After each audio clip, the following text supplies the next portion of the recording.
आइए सभी मिलकर के भजन का आनंद लेंगे। कि तेरा सत चित आनंद रूप कोई कोई जाने रे हो। तेरा सत चित आनंद रूप कोई कोई जाने रे। तेरा सत चित आनंद रूप कोई कोई जाने। कि कोई कोई जाने रे, कि कोई कोई माने रे हो। तू धूप का है धूप कोई कोई जाने रे। तेरा सत चित आनंद रूप कोई कोई जाने रे।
चित आनंद रूप कोई कोई जाने रे हो तेरा सत चित आनंद रूप कोई कोई जाने रे कि कोई कोई जाने रे कि कोई कोई माने हो तो भूतों का है भूत कोई कोई जाने रे हो तेरा सत चित आनंद रूप कोई कोई जाने रे हो तेरा सत चित आनंद रूप कोई कोई जाने रे हो तेरा सत चित आनंद रूप कोई कोई जाने रे तेरा सत चित आनंद रूप कोई कोई जाने रे हो तेरा सत चित आनंद रूप कोई कोई जाने रे। बजा लो ठीक से समझता है, जानता है, ऐसा व्यक्ति ही परमात्मा की उपासना का पात्र बनता है। अब परमात्मा उसे अपना आशीर्वाद देते हैं। कैसे? तो सुनो, मैं आपको बताती हूँ, समझ में आएगा। जैसे मान लो कोई कृष्ण भगवान की पूजा करता है या राम की पूजा करता है। मान लो कोई दुकानदार है, वो कृष्ण की पूजा करता है और कृष्ण भगवान उसकी पूजा से खुश हो जाते हैं और खुश होकर के ये कहते हैं, मैं तेरे साथ रहूंगा जहां तू रहेगा। अब वो दुकान पर है दुकानदार, तो कृष्ण भगवान भी बोलो कहाँ होंगे? दुकान पर होंगे। अब मुझे ईमानदारी से बताना, कृष्ण भगवान ठीक सामने बैठे हैं, दुकान वाला अपनी दुकान पर बैठा हुआ है। अब मुझे ईमानदारी से बताओ, वो व्यक्ति कम तोल करके देगा? क्यों नहीं देगा? अरे बोल दो ना, क्योंकि उसको मालूम है मेरे सामने कौन बैठे? कृष्ण भगवान बैठे। किसी चीज में मिलावट करेगा? नहीं करेगा। क्यों नहीं करेगा? क्योंकि उसको पता मेरे सामने कौन बैठा है? कृष्ण भगवान बैठे हैं। कम तोलने वाला नहीं है, मिलावट करने वाला नहीं है, कोई भी गड़बड़ करने वाला नहीं है, क्योंकि उसको मालूम है मेरे सामने कौन बैठे हैं? कृष्ण भगवान बैठे। मुझे दंड देंगे, सजा देंगे, दंड देंगे, इसलिए कोई गड़बड़े नहीं करनी। और अब ईमानदारी से बताओ, ये जितनी गड़बड़ हो रही है, जितनी मिलावट हो रही है, जितनी रिश्वत हो रही है, जितनी बेईमानी हो रही है, ये क्यों हो रही है? क्योंकि उन्हें ऐसा लगता है मुझे कोई नहीं देख रहा। जिस दिन व्यक्ति की समझ में ये बात आ जाएगी कि कोई मुझे देख रहा है, देखने वाली अदृश्य शक्ति है। अरे यहाँ तो हम सीसीटीवी कैमरे लगाते हैं, लेकिन बोलो उनसे भी बच जाते कि नहीं बच जाते? अखबार से मुंह ढक लिया और लेकर के चला गया, पता ही नहीं चला कौन आया कौन चला गया। बोलो बचे कि नहीं बचे? लेकिन परमात्मा का वो कैमरा, उससे कोई भी बचने वाला नहीं है। यदि व्यक्ति ऐसा ये समझ ले कि मुझे देखने वाला कोई है, तो बोलो कोई गलत काम करेगा? नहीं करेगा। और जब गलत काम ही नहीं करेगा व्यक्ति, तो बोलो जीवन का कल्याण होगा कि नहीं होगा? अरे होगा। अच्छा, अब ईमानदारी से बताओ, ये हम कर सकते हैं कि नहीं कर सकते? कर सकते हैं। बड़ी बात नहीं है, कठिन तो पड़ेगी। ये केवल दुकान वाले के लिए नहीं है। जिस विभाग में आप काम करते हो, जहां आप करते हो, ईमानदारी के साथ आप यदि करते हो, तो आपके जीवन का निश्चित कल्याण होगा। और यदि आप ईमानदारी के साथ नहीं करते हो, तो जीवन का कल्याण होने वाला नहीं है। जो 8 घंटे के पैसे लेता है, वो व्यक्ति क्या कहता है? मैं तो आराम के पैसे लेता हूँ। क्या कहता है? बोले बैठा रहता हूँ, कुछ करने की आवश्यकता। अच्छा, बैठने के लिए बुलाया जाता, करना पड़ता है नहीं करना पड़ता? योगी जी ने कह दिया है ना, स्कूल में जो अध्यापक है वो रो रहे हैं, बोले बड़ी परेशानी हो रही। क्यों हो रही है? क्योंकि उन्हें बता दिया ईमानदारी से काम करो, इसलिए दिक्कत हो रही है। अच्छा सच बताओ, यदि हम ऐसा करेंगे तो हमारे जीवन का निश्चित कल्याण होगा। बोलो होगा कि नहीं होगा? मैं आपको एक घटना बताती हूँ, जिससे आपको समझ में भी आएगा और लगेगा कि हमें भी करना चाहिए। कैसे? तो सुनो, ये तुलसीदास जी के जीवन की घटना है। जिस समय तुलसीदास जी को वैराग्य हुआ था, तुलसीदास जी आधी रात्रि को घर से निकले थे, जंगल में पहुंचे। जब जंगल में पहुंचे तो कुछ कुछ व्यक्ति और मिले तुलसीदास जी को। अब जो कुछ व्यक्ति जो मिले थे वो चोर थे और तुलसीदास जी वैराग्य में गए हुए थे। आपने देखा भी होगा रात्रि के समय में या तो योगी जगता है और या भोगी जगता है। अब चोरों ने जब तुलसीदास जी को देखा तो चोर देख करके सोचने लगे तुलसीदास जी को, बोले इसी व्यक्ति से बहुनी करेंगे। आकर के तुलसीदास जी के पास चोरों ने कहा आप कौन हो? तो तुलसीदास जी का बिल्कुल सीधा सा उत्तर था, जो आप हो वही हम हैं। उत्तर क्या था? आप भी मनुष्य हो और हम भी मनुष्य हैं। ये तो तुलसीदास जी का उत्तर था। लेकिन चोरों ने अपने वाला उत्तर निकाला। आधी रात्रि को कोई धर्मात्मा आने वाला है नहीं, इसका मतलब क्या है? हम भी चोर हैं और ये भी चोर। चोर मौसेरे भाई। बोले चलो फिर तो काम पर चलते हैं। बोले ठीक है। तुलसीदास जी ने कहा बिल्कुल ठीक है। बोले काम क्या करना है? बोले काम ये करना है, आप नए आए हो, आपको जानकारी नहीं है, केवल आपको एक काम करना है, बाहर दरवाजे पर खड़े रहना है और खड़े रह करके केवल ये देखना कोई हमें देख तो नहीं रहा। तुलसीदास जी ने कहा बिल्कुल ये काम तो मैं कर दूंगा। चोरों को जिस घर में चोरी करनी थी उस घर के अंदर चोर प्रवेश हो जाते हैं और तुलसीदास जी बाहर दरवाजे पर खड़े हो जाते हैं।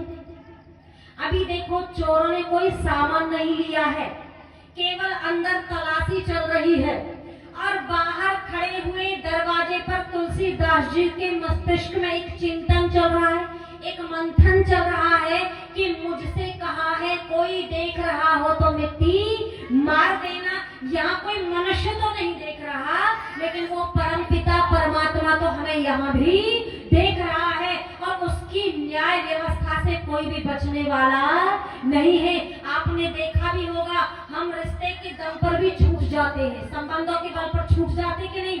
हम ताकत के बल पर भी छूट जाते हैं, हम पैसे के बल पर भी छूट जाते हैं, लेकिन परमपिता परमात्मा की अदालत में ना तो कोई रिश्ता चलता है, कोई संबंध ही नहीं चलते, ना वहाँ ताकत चलती और ना वहाँ पैसा चलता है। बस ऐसा सोच करके तुलसीदास जी ने नीचे से मिट्टी उठाई और अंदर की तरफ फेंक दी। चोरों के पैर ज्यादा नहीं होते, चोरों ने दौड़ लगानी प्रारंभ की। अब आगे आगे चोर भाग रहे हैं और पीछे पीछे तुलसीदास जी भी भाग रहे हैं। भागते भागते दौड़ते दौड़ते उसी जंगल में पहुंचे। चोरों की धड़कनें बढ़ी हुई हैं, घबराए हुए हैं, हाँफ रहे हैं और घबराते हुए चोर कहते हैं तुलसीदास जी से कोई व्यक्ति आया था? बोले कोई व्यक्ति नहीं आया। किसी व्यक्ति ने देखा था? बोले किसी व्यक्ति ने नहीं देखा। फिर आपने मिट्टी क्यों मारी? बोले आपने ये कहा था कि कोई देख रहा हो तो मिट्टी मार देना। वहाँ कोई मनुष्य तो नहीं देख रहा, लेकिन वो परमपिता परमात्मा तो वहाँ भी देख रहा था। मेरा कहने का तात्पर्य क्या है? तुलसीदास जी क्यों बचे पाप कर्म करने से? क्योंकि तुलसीदास जी को मालूम था यहाँ भी ईश्वर है। यदि ऐसा ही हम अपने जीवन को चलाएंगे तो बोलो हमारे जीवन का कल्याण होगा कि नहीं होगा? हम जहाँ रहते हैं बोलो हर जगह परमात्मा रहता है कि नहीं रहता? अरे वो परम पिता परमात्मा हर जगह है, कोई ऐसी जगह नहीं ईश्वर से खाली नहीं है। इसलिए बहुत सुंदर पंक्ति कवि की आइए। तू देखी ना उसको पाया, मन मंदिर माही बताया, तेरा रहना है जहाँ वो तो रहता है वहाँ, तेरा रहना है जहाँ वो तो रहता है वहाँ। तू देखी ना उसको पाया, मन मंदिर माही बताया,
है कि नहीं? जहाँ मैं रहता हूँ वहीं कौन रहता है? मेरा रहता है। अच्छा, मैं कहाँ रहता हूँ मालूम है किसी को? कहाँ रहता हूँ? नहीं पता? नहीं मालूम। अपने अपने घर में तो रहते ही हो, पर यहाँ है मेरा रहना है जहाँ, वो तो रहता है वहाँ। मैं कहाँ रहता हूँ? मैं एक जीवात्मा हूँ और मैं कहाँ रहता हूँ? यहाँ, वही मेरा रहता है। तो दर्शन भी कहाँ होंगे? यही होंगे। फिर आप सोचोगे तो फिर दिखाई क्यों नहीं देता? तो उसका कारण है, और कारण क्या बताया है तो सुनो, बहुत सुंदर पंक्ति है। मेल मन का जरा सा पकड़ ले सभी ओ सभी, मेल मन का जरा सा पकड़ ले सभी ओ सभी, हर नर देव उसका तुझे हो अभी ओ अभी, मेल मन का जरा सा पकड़ ले सभी ओ सभी,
आइए हमारे बीच में